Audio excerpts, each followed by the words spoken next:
남북 정상회담 이후 트럼프 대통령과 북한 김정은 국무위원장이 만나는 북미 정상회담도 급물살을 타고 있습니다. 남북 정상회담의 결과가 예상보다 좋고 국제사회의 반응도 기대 이상이기 때문으로 분석되고 있는데요. 빠르면 4달 중 실시될 북미 정상회담의 진전 상황에 대해 이유수 기자와 이야기 나눠봅니다. 자, 이유수 기자. 남북 정상회담이 지난주에 열렸고 그 이후에 북미 정상회담이 빠르게 진행되고 있다. 좀 설명해 주시죠. 당초 5월에서 6월 사이에 치러질 것으로 이렇게 전망되던 북미 정상회담이 다음 달 중 개최될 것으로 좀 가능성이 이제 높아진 상태입니다. 북한의 완전한 비핵화에 대한 세계 담판으로 그렇게 거론되고 있는 북미 정상회담은 벌써 구체적인 회담 장소까지 논의되고 있는 상황입니다. 트럼프 정권은 북한의 비핵화 없이는 회담 자체가 무의미하다는 강경한 입장을 줄곧 지켜왔는데요.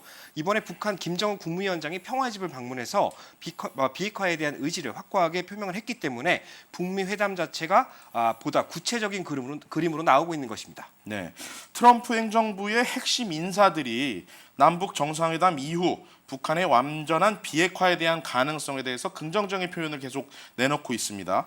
기존에 유지했던 강경한 모습에서는 이제 좀 달라진 경향을 보이고 있는데 이에 대해서 어떻게 보십니까? 아무래도 남북 정상회담 자체가 국제사회가 놀랄 만큼 그런 큰 성과를 냈고 김정은 국무위원장이 국제사회에서 고립이 아닌 어떻게 보면 생존을 위한 개방과 계획에 대한 의지를 나타냈기 때문으로 저희가 분석을 할 수가 있겠는데요.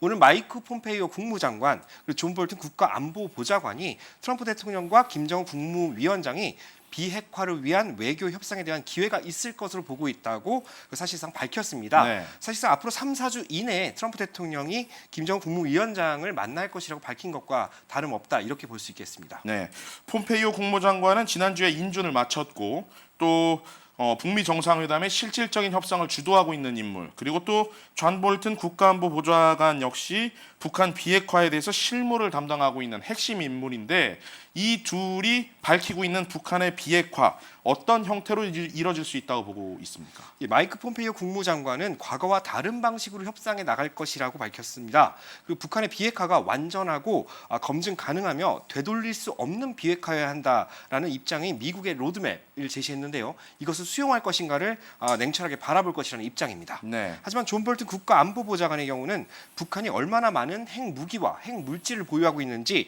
전혀 아직 모르고 있기 때문에 현실적으로 얼마나 시일이 걸릴 수 있는지 예측을 좀 해봐야 돼서 지난 2003년 그리고 2004년에 있었던 그 리비아 사례에서 보는 것과 같이 네. 비슷한 정상화의 관계가 이루어질 것이라고 이렇게 전망하고 있는 입장입니다.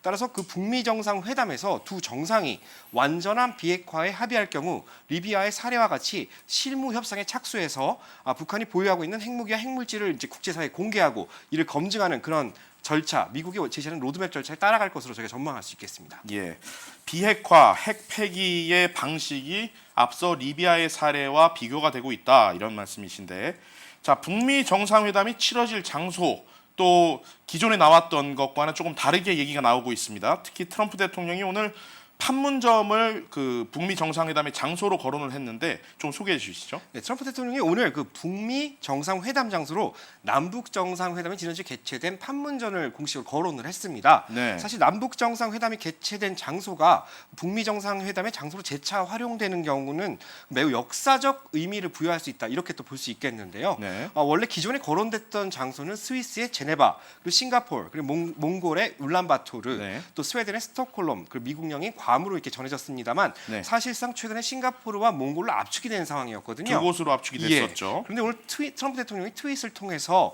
많은 나라가 북미 회담 장소로 거론되고 있으나 남북한 접경 지역인 판문점 평화의 집이 제3국보다 더 많은 가능성을 가지고 있는 것이 아니냐고 이렇게 질의하는 스타일의 글을 올렸습니다. 네. 따라서 공개적으로 트럼프 대통령이 평화의 집에서 진행하고자 하는 것에 대한 의견을 이제 대중들한테 구한 것이다. 이렇게 또 저희가 분석을 할 수 있겠는데요. 네. 물론 질문 형태의 글이긴 합니다만 트럼프 대통령이 특정 장소를 북미 회담 장소로 거론했다는 것 자체에 대해서 굉장히 큰 의미를 부여할 수가 있겠고요.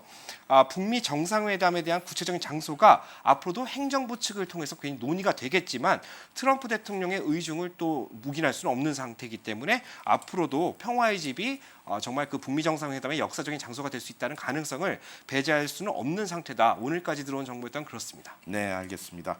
문재인 대통령이 일각에서는 남북 정상회담 직후 트럼프 대통령과의 정상 전화 통화를 통해서 판문점을 장소로 하는 것이 어떻겠느냐 이런 제안을 했다라는 소식도 들려오고 있는데 알겠습니다. 일단 국제사회에 관심이 큰 만큼 향후에 북미 정상회담, 이에 앞서서 한미 정상회담, 또 향후에는 한국과 북한 그리고 미국이 함께 회담을 여는 남북미 회담까지도 함께 열릴 수 있기를 한번 기대를 해보겠습니다.